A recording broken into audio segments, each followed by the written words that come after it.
3 bidang tanah baharu akan ditambak dari laut berhadapan Taman East Coast sedia ada. Projek itu sebahagian daripada wawasan jangka panjang Singapura untuk menambak tanah bagi melindungi negara daripada paras air laut yang meningkat. Menteri Pembangunan Negara Desmond Lee hari ini mendedahkan gambaran awal mengenai konsep yang digelar Long Island. Beliau berkata projek berskala besar itu akan mengambil masa beberapa dekad untuk selesai. Projek ini akan melibatkan kawasan perairan dari Bendungan Marina hinggalah ke Terminal Feri Tanah Merah. 3 bidang tanah baharu akan ditambak dengan keluasan sekitar 800 hektar sekaligus menambah taman tepi air baharu sepanjang 20 km berserta sebuah kolam air baharu. Tanah tambak itu boleh digunakan untuk generasi masa depan dan meningkatkan kemungkinan bagi pembangunan tempat tinggal serta kegiatan rekreasi. Agensi-agensi berkaitan akan menjalankan kajian kejuruteraan tentang bagaimana projek itu boleh memberi kesan terhadap alam sekitar. Ini akan mengambil masa sekitar 5 tahun. Ketika melancarkan rencana itu, Encik Lee berkata bentuk muktamad Long Island akan berubah dari semasa ke semasa. Pihak berkuasa juga sedang berlibat urus dengan kumpulan-kumpulan berkepentingan, perniagaan dan orang awam. Around 1/3 of our island is below 5 meters above mean sea level and at risk of being inundated by the sea. Whilst it may seem quite distant from today, we have to start planning and preparing now. The east coast of Singapore is low-lying and faces a high risk of flooding.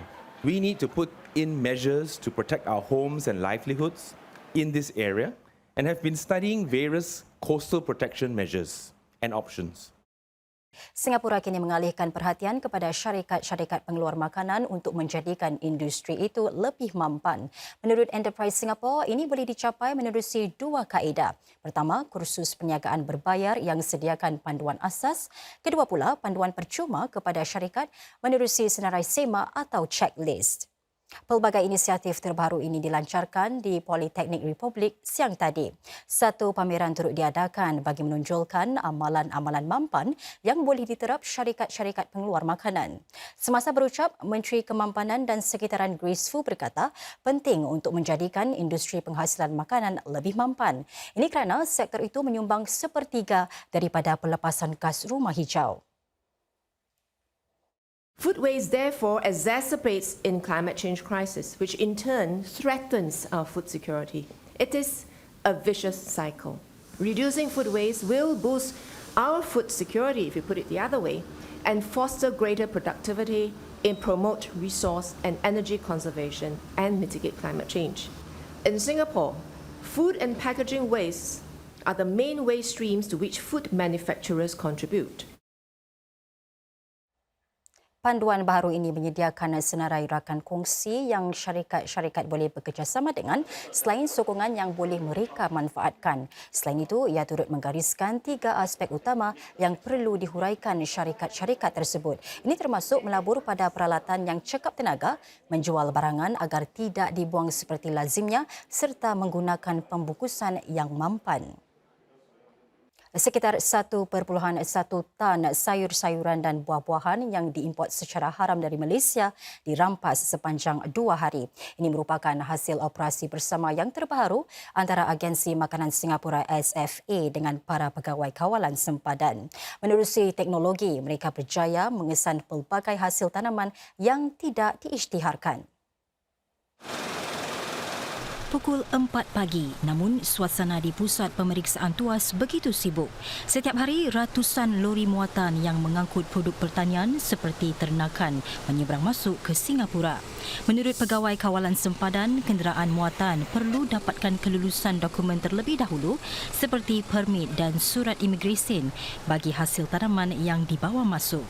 Kemudian, ia akan melalui pengimbas Sinar X seperti ini. The images will be transmitted real time to our image analysts over here. During the analysis, our officers will toggle between different modes to look out for any unusual shapes, densities or colors. If let's say there's any discrepancy found, the cargo and the lorries will be referred to a secondary checking bay for further checks. Encik Hon berkata percanggahan yang lazim berlaku adalah apabila pengimport menyelundup masuk produk melebihi had yang dibenarkan. Pihak Mediacorp difahamkan ini mungkin kerana pengimport perlu memenuhi pesanan pelanggan pada saat-saat akhir atau mereka mengisytiharkan di bawah jumlah sebenar demi mengurangkan biaya. Untuk menghentikan amalan ini, pihak berkuasa memanfaatkan teknologi termasuk kaedah analisis data. Di sebuah lagi zon pemeriksaan, para pegawai Perkhidmatan Haiwan dan Veterina AVS juga sibuk menjalankan tugasan.